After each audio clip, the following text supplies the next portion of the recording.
তো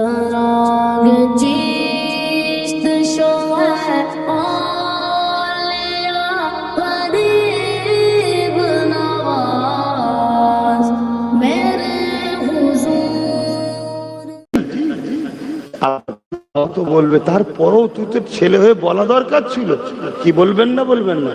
তাহলে আমার আল্লাহর বিরুদ্ধে, রাসূলের বিরুদ্ধে কেউ যদি কিছু বলে, এতে আমার আল্লাহ ও রাসূলের কিছু যায় আসে না, কিন্তু তার ভালোবাসার বান্দা, তার ভালোবাসার উম্মত হিসাবে আমাদেরকে রিয়াকশন দেওয়া দরকার আছে না? না। আজ আমরা শুনছি আই লাভ মুহাম্মদ সাল্লাল্লাহু আলাইহি ওয়াসাল্লাম উত্তরপ্রদেশে কানপুরে লিখার জন্য উত্তরপ্রদেশের প্রশাসন তাকে বন্দী করেছে, কেস দিয়েছে, তাদের উপরে জুলুম করেছে। আরে আমি জানি আমার ধর্ম ওই ব্যানারের ধর্ম নয়, আমাদের ধর্ম ফটোর ধর্ম নয়, আমাদের ধর্ম মূর্তি ভাষ্যকারের ধর্ম নয়, আমাদের ধর্ম এখান থেকে বিশ্বাসের নাম হলো ঈমান। জোরে বলুন সুবহানাল্লাহ। কিন্তু একটা ছেলে ধরুন লিখেছে, এতে এত জ্বলন হচ্ছে কেন? এত জ্বলন কি? তুমি যতই চেষ্টা করো ব্যানারে লেখা বন্ধ করবে, আমাদের দিল থেকে আল্লাহর প্রেমকে মুছতে পারে না, আর কিয়ামত পর্যন্ত পারবে না। জোরে বলুন সুবহানাল্লাহ।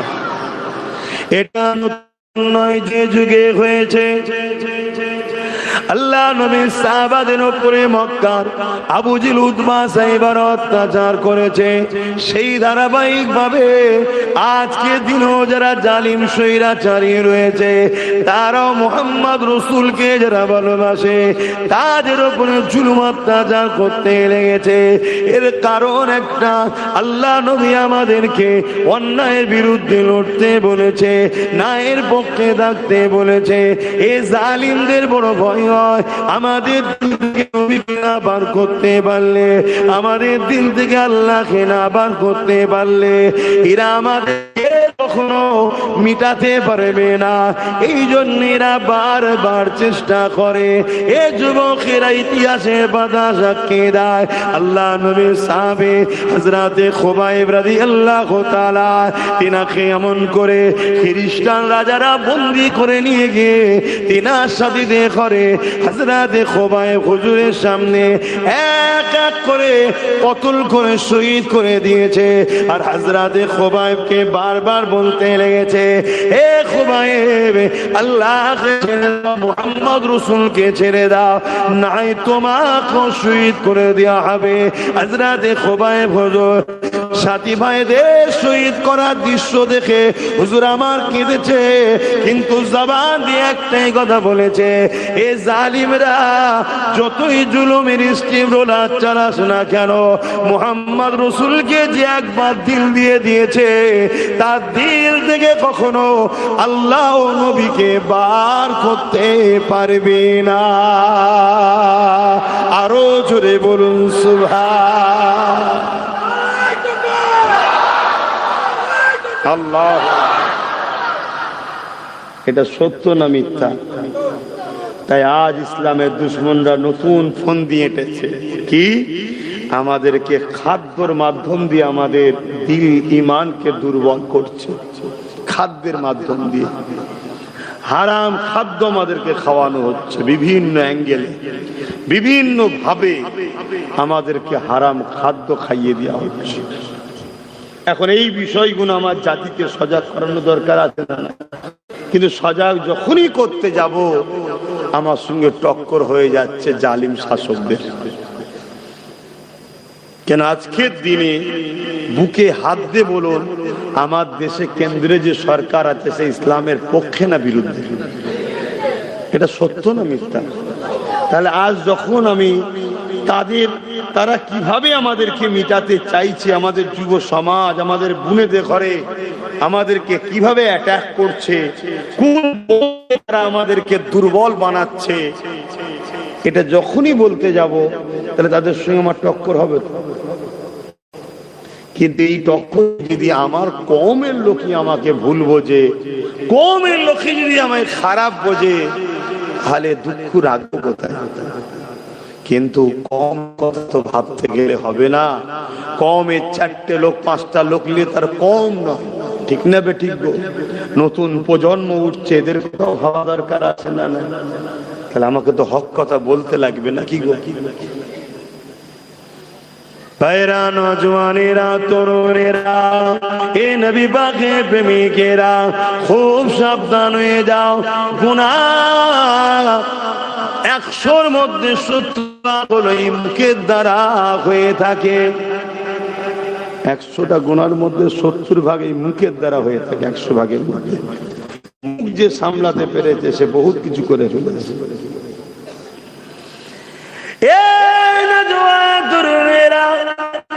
যেখানে সেখানে যা পাবেন নিয়েই মুখে তুলে দেবেন না, যেখানে সেখানে যা স্লোগান দিয়ে ফেলবেন না।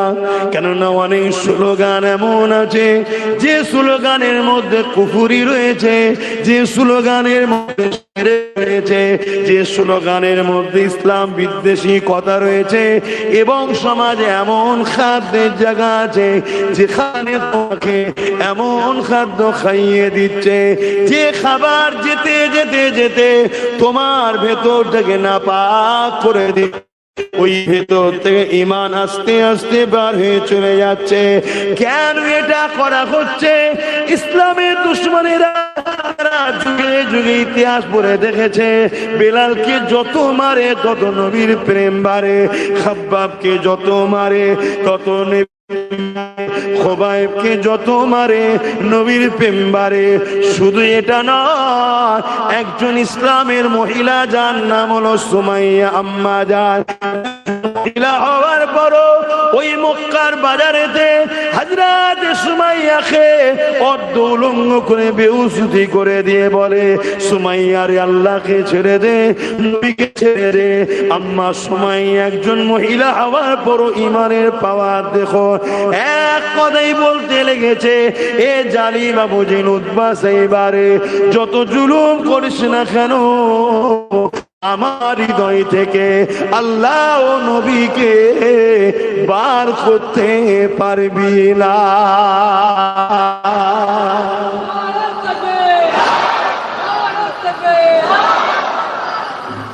ভাই, আমার এমনি 8 ঘন্টা গাড়ি লেটে ঢুকেছে, কথা বুঝে আসছে।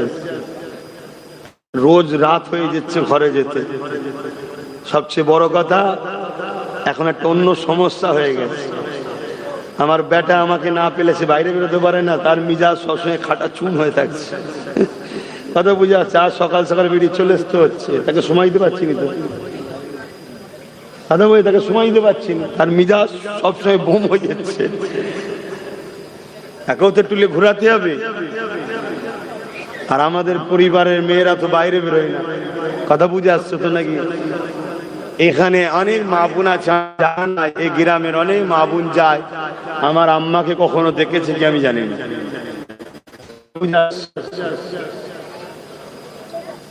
সরে আসেন, সরে আসেন, চেপে চেপে আসেন, চেপে। জায়গাটা বড় ছোট, এই জায়গায় আমি অনেকবার জলসা এসেছি। মনে হয় ওখানে স্টেজ হয়েছিল তখন এসেছি, এখানে স্টেজেও এসেছি। দরুদ শরীফ আল্লাহুম্মা সাল্লি আলা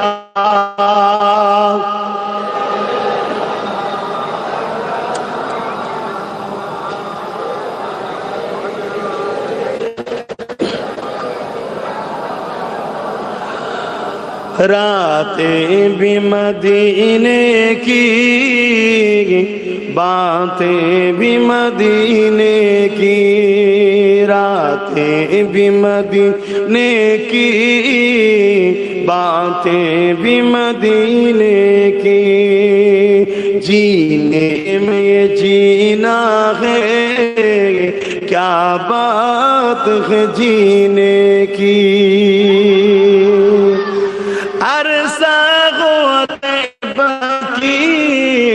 जिस गलियों से गुजरे,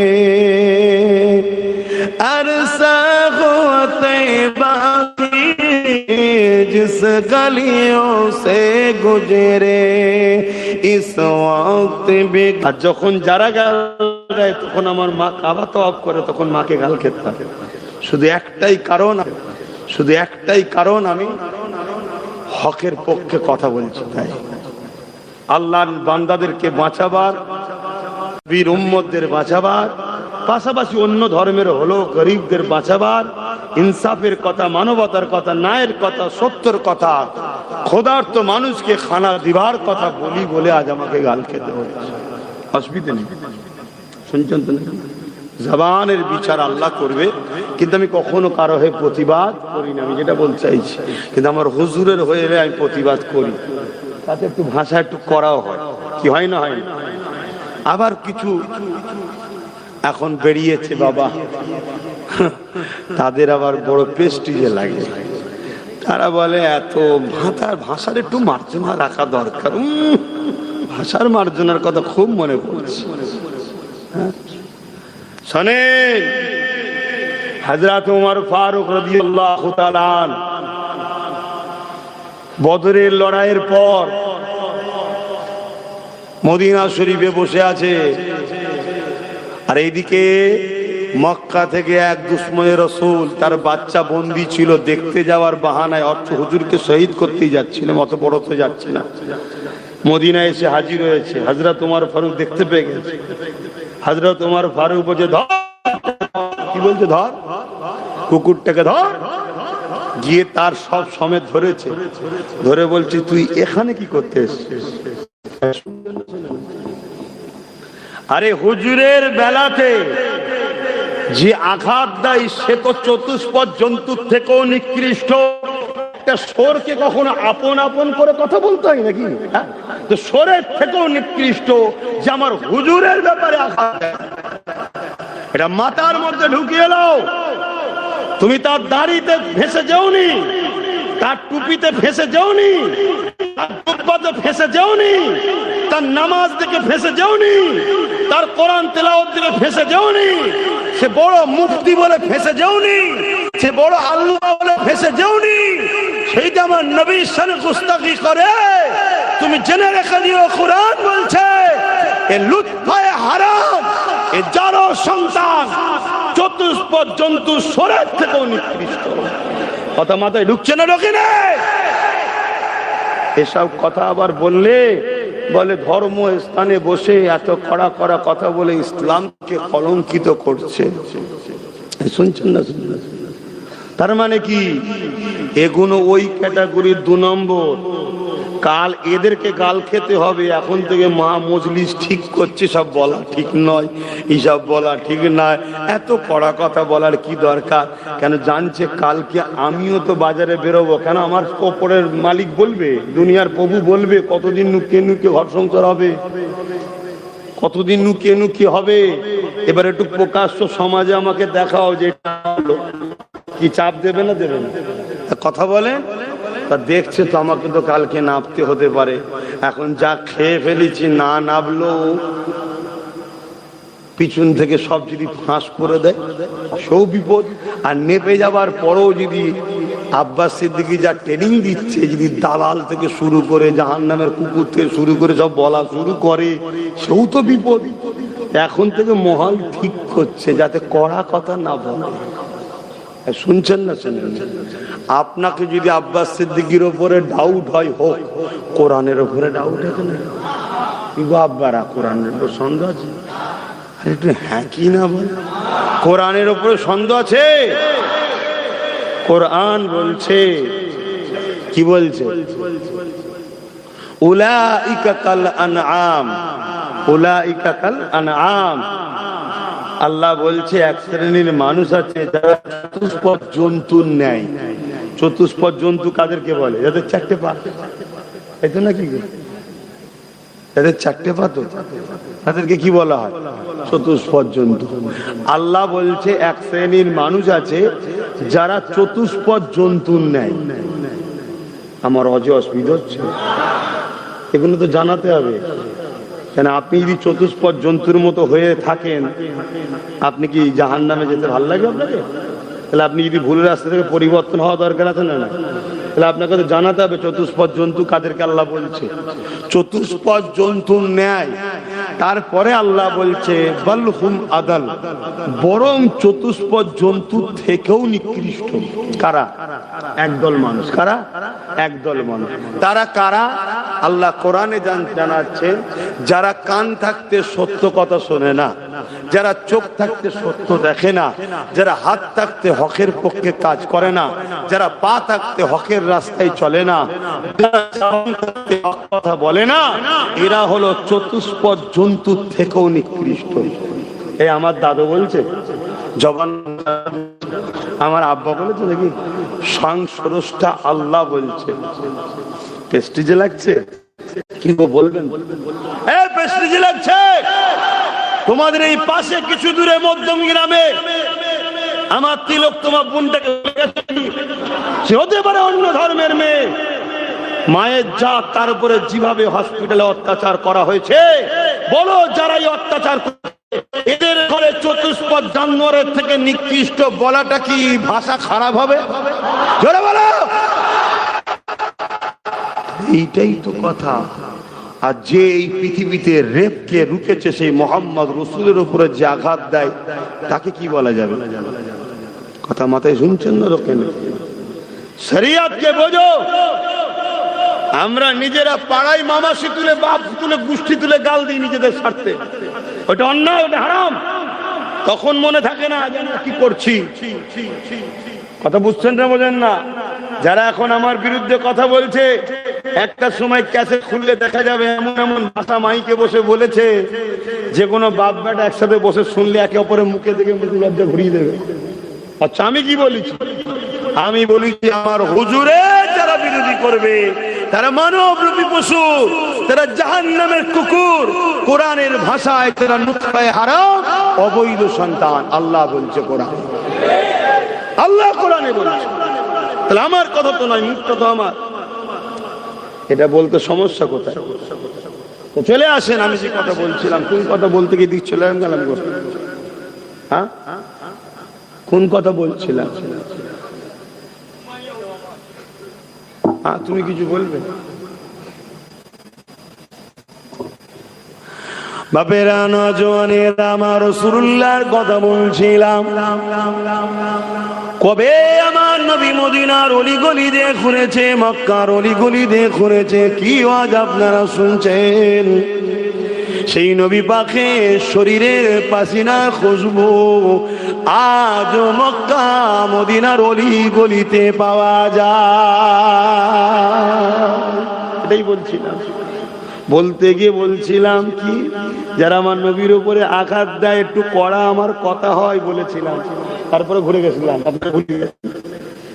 যারা আমার নবীর বিরোধী করে, আই লাভ মোহাম্মদ রসুল, যাদের অ্যালার্জি হয়, ওদেরকে যদি বলা হয় ভাই তুই একবার কাছে আয়, কারো যদি জেন ধরা রুগী থাকে, ওকে নিয়ে যদি একবার শুকানো হয়, এমন গন্ধ বেরোচ্ছে, জেন বাবারে মারে বলে পালাবে। আবার আমার নবীর বিরোধী করে আছে। কথা বলেন, ভুল বললাম?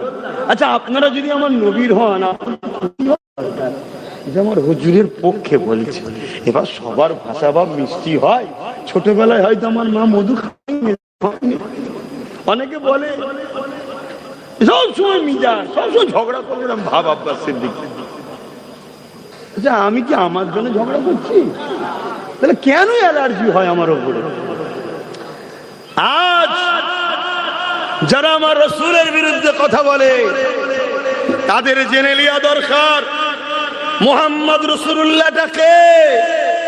একদিন হুজুরের শরীরটা রাত্রে একটু অসুস্থ লাগছে, হুজুর একটা পাত্রে ইস্তেঞ্জা মুবারক করলেন। ইস্তেঞ্জা, হ্যাঁ বলেন ইস্তেঞ্জা, প্রত্যেকে মুখ খুলে বলেন। যদি কেউ ইস্তেঞ্জাকে মুবারক বলতো, পেস্টিজে লাগিয়ে ইস্তেঞ্জা মুবারক বলবো, জানতে হবে কোন বক্তা জাহান্নামের কুকুর হয়ে গেছে। শুনছেন তো নাকি? আবার অনেকে বলে ও যেন কে জান্নাতে কি জাহান্নাম ও সব জেনে গেছে। আলহামদুলিল্লাহ, আল্লাহ ইলম দিয়েছে, কেন জানবো না? কোরআন হাদিসে আছে না না যে আল্লাহ ও রসুলের বিরুদ্ধে সে কোথায়? জান্নাতে তো। আর জোরে বলে, যে আল্লাহ ও রসুলের বিরুদ্ধে সে কোথায় যাবে? জোরে বলেন। বাবা, তোমরাও জেনে গেছো? ওই কপাল ফাটা মলি সাহেবরা বুঝতে পারছে না। তাহলে জানতে হবে এরা অন্য কিছুতে চলছে। ভাইয়েরা আমার, আমার নবী পাক সাল্লাল্লাহু আলাইহি ওয়াসাল্লামের ইস্তেনজা মুবারক, পিশাব মুবারক একটা পাত্রে করলেন, করে হুজুর ওই নিচে ঘরের একটা খাট বা সোফা যাই হোক তার তলায় রেখে দিলেন। সকালবেলা যে ঘর পরিষ্কার করে, হুজুরের দরবার পরিষ্কার যে করে, সে এসে ঘরের ভেতর থেকে খুশবু আর খুশবু। জোরে বলুন সুবহানাল্লাহ। আরো জোরে বলা যাবে না? আরে আল্লাহর নাম নিতে গিয়ে যদি শিরা ফেটে যে মরে যায়, মরে যাব। একবার বলুন না সুবহানাল্লাহ। আরো একবার বলুন আল্লাহু আকবার। আল্লাহু আকবার, আল্লাহু আকবার। কে তৈরি করেছে? আমার আল্লাহ তো তৈরি করেছে। তার বন্ধুকে আমরা মাটির রসে তৈরি, আমাদের গা দিয়ে কি হয় আর বলে কাজ নেই। রাসূল পাক সাল্লাল্লাহু আলাইহি ওয়াসাল্লাম হলেন নূরে মুজাসসাম। জোরে বলুন সুবহানাল্লাহ। তামাম নবী পাক সাল্লাল্লাহু আলাইহি ওয়াসাল্লাম এমন করে জিজ্ঞেস করছে, খাদেম যে এসেছে সে তো খুশবুতে দিবানা, দিবানা হয়ে কোথা থেকে খুশবু? খেয়াল করে করে করে করে পাত্রের কাছে গিয়ে দেখছি খুশবু পাত্র থেকে বেরিয়ে গেছে, পানি রয়েছে, দিবানা হয়ে যে পান করে নিয়েছে। কথা বুঝা? পান করে নিয়েছে। আল্লাহ নবী এমন সময় এসে এসে জিজ্ঞেস করছে, হ্যাঁ গা, এই যে একটা পাত্রে ছিল সেটা কোথায় ফেললে? কোথায় ফেললে? বলছে হুজুর ওটা কি ছিল? বলছে বাবা কাল একটু শরীরটা খারাপ লাগছিল, তো ওই পাত্রেতে ইস্তেঞ্জা করেছিলাম। তখনও ভাবছি ইন্না লিল্লাহি, আমি কি করে ফেললাম? হুজুর এখন যদি আমায় বকে কি হবে না হবে? তো হুজুর সেটা আমি নিরাপদ জায়গায়, আল্লাহ নবী বলছে বাবা যেখানে ফেলবে যেন কারো পা না লাগে, একটু দেখে শুনে ফেলো। শুনছেন কি বলছে? তখন সাহাবী খুশি হয়েছে, শান্ত হয়েছে যে হুজুর এমন জায়গায় ফেলেছি, এমন জায়গায় রেখেছি কেউ বেয়াদবি করতে পারবে না। কোথা ফেলেছো বাবা? হুজুর খুশবুর চোটে পান করে ফেলেছি। বলুন সুবহানাল্লাহ। হায় হায় হায়, আরে দুনিয়া ওয়ালা, হতে পারো তুমি কোন দেশের রাজা, কোন দেশের মহারাজা, কোন রাজ্যের সিএম, পৃথিবীর রাজা হতে পারো, মুহাম্মদ রসুলের পায়ের ধুলো তো অনেক দূরের কথা, মুহাম্মদ রসুলের ঘোড়ার পায়ের ধুলোর উপযুক্ত হতে পারো না। কে? মুহাম্মদ রসুল্লাহ। শোনো, যার নামে অ্যালার্জি হয়, এই পৃথিবী তৈরি হয়েছে জিনার জন্য, তিনিই তো হলেন মুহাম্মদ রসুল। জোরে বলুন সুবহানাল্লাহ। তো ভাইরা আমার, আল্লাহ নবী কি বললেন? হে বাবা তুই কি করলি? পিশাব পান করে ফেললি, হে বাবা তওবা কর, আস্তাগফিরুল্লাহ পড়, এসব বলেছে। আল্লাহ নবী বলেছে যাও তো সাত পীরের ছেলের গা থেকে মিশক আম্বারের খুশবু বেরোবে। জোরে বলুন সুবহানাল্লাহ। কিতাব বলছে তার ছেলের গা থেকে খুশবু বেরোতে এলাকার লোক খুশবুতে পাগল হয়ে যেত। জোরে বলুন সুবহানাল্লাহ। আজকে যারা বিরোধী করছো, তোমাদের সকালবেলা কি হয়? আর বেশি ডিপে যাচ্ছি না, কি গো কথা খারাপ লাগছে নাকি? হ্যাঁ, মসজিদ গুলোই যখন আমরা যাই ভোর বেলায়, বাপ রে বাপ, ব্রেনের ঝাঁঝে চোটে সব যা থাকবে মশলা বেরিয়ে যাবে। যাও, হ্যাঁ খুব সাবধান, আমার হুজুরের বেলায় খুব সাবধান। সেই নবী পাকের শরীরের খুশবু আজও মক্কা মদিনার গলিতে পাওয়া যায়। জোরে বলুন সুবহানাল্লাহ। रातें भी मदीने की, बातें भी मदीने की, जीने में जीना है क्या बात है जीने की, अरसा तैबा की जिस गलियों से गुजरे, अरसा तैबा की जिस गलियों से गुजरे इस वक्त भी गलियों से खुशबू है पसीने की। আমার নবী পাকের পাক আলিয়া আমাদের আম্মা জান উম্মে সালামা তিনি এমন করে একদিন দুপুরের সময় প্রচন্ড গরমের সময়ে আল্লাহ নবী দুপুরে একটু কাইলোলা করছে, শুয়ে রয়েছে, একদিক থেকে আর একদিকে কট ফিরেছে, কাত হয়েছে। আম্মা জান একটা পাত্র নিয়ে এসে আমার নবী পাকের শরীর থেকে যে ঘাম বেরোচ্ছে, পাসিনা বেরোচ্ছে, ওই ঘাম পাসিনা গুলোকে এইভাবে হাতে করে টেনে টেনে ওই পাত্রে নিতে লেগেছে। আল্লাহ নবী বললেন, কি করছেন আপনি? ওই সময় আমার নবী পাকে বকে ওই পাক আলিয়া বলতে লেগেছে, ইয়া রাসূলুল্লাহ হাবিবাল্লাহ, গরিবের ঘরে ছেলেরা যখন কোনো বিবাহতে যায়, বিয়েতে যায়, তাদের আতর কেনার, খুশবু কেনার অর্থ থাকে না। ইয়া রাসূলুল্লাহ হাবিবাল্লাহ, আপনার এই পাসিনা পাত্রে করে ভরে তাদেরকে দে। এটা যখন তারা মেয়েকে কোনো অনুষ্ঠানে যায়, সবাই বলতে লাগে, এ খুশবু তোমরা পেলে কোথা থেকে? আরো জোরে বলুন সুবহান। কি গো, কারো মাথায় ঢুকছে না তো যে হুজুরের ঘামের কথা শুনে আমি কি করব? ঢুকছে না এই কারো মাথায়? যদি ঢোকে জানতে হবে তোমার মাথায় ইবলিস ঢুকেছে, এজন্য এটা কুড়ে কুড়ে খাচ্ছে। এখানে নবী পাকের ঘামের তারিফ শুধু হচ্ছে না, এখানে আল্লাহর পাওয়ারের কথা আলোচনা হচ্ছে। কেন নবীকে এই শানটা বানিয়েছে কে? এই ক্ষমতাটা তাহলে কার? নবীর না আল্লাহ? হ্যাঁ, যে দুনিয়ায় সবার গা দিয়ে পাসিনা বেরোয়, আজীব জায়গা, মানুষ কত কি ইস্তেমাল করছে, যত ইস্তেমাল করছে তত ফেঁসেও যাচ্ছে অনেকে, আবার কি দুদিন পরে সেটাও কাজ হচ্ছে না। কিন্তু আমার নবী পাক সাল্লাল্লাহু আলাইহি ওয়াসাল্লাম, আহ কুরবান যা, তেনার শরীরের পাসিনা থেকে এত খুশবু বেরোতো।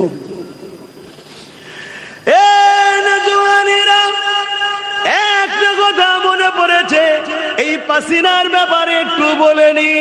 আবু জেহেল আমার নবী পাকের বড় দুশমন ছিল, সে আইন করে দিয়েছিল মুহাম্মদ রাসূলুল্লাহর কাছে যে যাবে তাকে মৃত্যুদণ্ড দেওয়া হবে। আর যেমন আবু জেহেলের ছেলেরা বলছে মুহাম্মদ রাসূলের গোলাম আব্বাসের কাছে যে যাবে তার ঘর আটকে দেওয়া হবে। কি গো বলছো না? বল, এটা সব আবু জেহেলের ছেলে, এদের কষ্ট হয়। আল্লাহ নবী, নূর নবী, দয়া নবী, নূর নবীর বিরুদ্ধে বুঝে আইন করে দিল যে মুহাম্মদ রাসূলুল্লাহর কাছে যাবে তাকে মৃত্যুদণ্ড দেওয়া হবে। এই যুবকেরা, এই আইন এলান হয়ে গেল। একদিন আমার রাসূলুল্লাহ রাস্তার এক প্রান্ত দিয়ে আসছে, অপর প্রান্ত থেকে আবু জেহেলের ছেলে ইকরামা যাচ্ছে।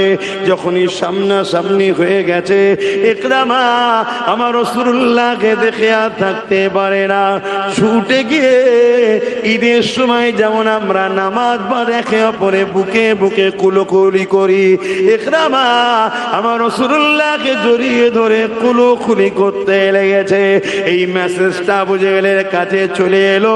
আবু জেহেল রাগান্বিত হয়ে গেল। আবু জেহেল ঘোষণা করে দিল, সরদারের ছেলে প্রকাশ্য সবার সামনে মৃত্যুদণ্ড দেওয়াটা একটা কেমন লাগছে, কিন্তু আইন সবার জন্য সমান। ইকরামাকে জঙ্গলে গিয়ে বেঁধে দাও হাতে পায়ে দড়ি দিয়ে, যাতে বনের হিংস্র পশুরা ইকরামাকে ছিঁড়ে ছিঁড়ে খেয়ে নেয়। কথা মতো কাজ হয়ে গেল। জঙ্গলে নিয়ে যে বেঁধে দেয়া হলো, ইকরামাকে বেঁধে দিয়ে সবাই চলে এলো। এদিক থেকে জঙ্গলের ভেতর দিয়ে বিভিন্ন আসতে লেগেছে, একের পর এক চতুর্দিক দিয়ে আসতে লেগেছে এ যুবকেরা। কিন্তু ইকরামা অবাক হয়ে দেখে কিন্তু কাছে আসে না, দূর থেকে দাঁড়িয়ে দাঁড়িয়ে সবাই একরামার মুখে দিকে তাকিয়ে থাকে। আরে নবীর গোলাম 1450-1500 বছর পর নবীর কথা বলার জন্য যদি এতগুলো মানুষ আমার মুখের দিকে তাকিয়ে থাকতে পারে, যে একরামা নবীকে জড়িয়ে ধরেছে তার মুখের দিকে তো কায়নাত তাকিয়ে থাকবে। কি থাকবে না থাকবে? আমার দিকে তাকিয়ে থাকেন। আমার থেকে আপনাদেরকে দেখতে অনেক সুন্দর, আমার দিকে তাও তাকিয়ে আছে কেন না? হুজুরের কথা বলছে। এই তাকানোটা আমার হুজুরের বলছি তাই।